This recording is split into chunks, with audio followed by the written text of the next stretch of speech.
दोस्तों, हम अपने अंदर की आग को कैसे जलाएं, किस तरह से अपने आत्मविश्वास को बढ़ाएं ताकि सफलता हमारी कदम चूमे, इसी टॉपिक पे आज हम बात करेंगे। तो वीडियो को बिना मिस किए पूरा देखिएगा। ये छोटी सी स्टोरी आपकी लाइफ बदल सकती है।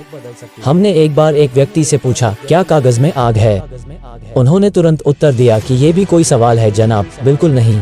हमने कहा कि अगर कागज में आग नहीं होती है तो माचिस की छोटी सी तिल्ली से दी हुई आग से कागज के भीतर से इतनी बड़ी आग कैसे निकलती है? हर वस्तु में आग छिपी होती है, माचिस की तीली उस छिपी आग को दहकाती है।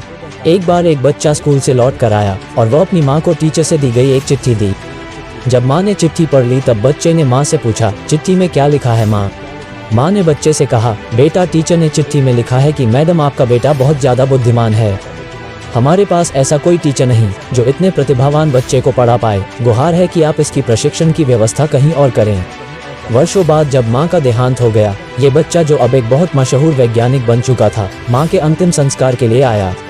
सारी विधियों के पूर्ण होने के पश्चात वैज्ञानिक महोदय अपने माँ के घर गए। वहाँ टेबल पर उन्हें सालों पुरानी वो चिट्ठी मिली। जैसे ही वो इस चिट्ठी को पढ़ने लगे, उनके आंखों से आंसू बहने लगे। चिट्ठी में लिखा था, मैडम, आपका बेटा एक नंबर का बुद्धू है। हम इसे सिखा कर तंग आ चुके हैं। हम इसे स्कूल से निकाल रहे हैं। बेहतर होगा कि आप इसे घर पर ही सिखाएं। आंखों से बहते आंसुओं को पोंछते हुए वैज्ञानिक महोदय ने चिट्ठी के नीचे लिखा, जी हाँ, थॉमस एडिसन एक बुद्धू बच्चा था जिसे उसके माँ के विश्वास और समर्थन ने इतना बड़ा वैज्ञानिक बनाया।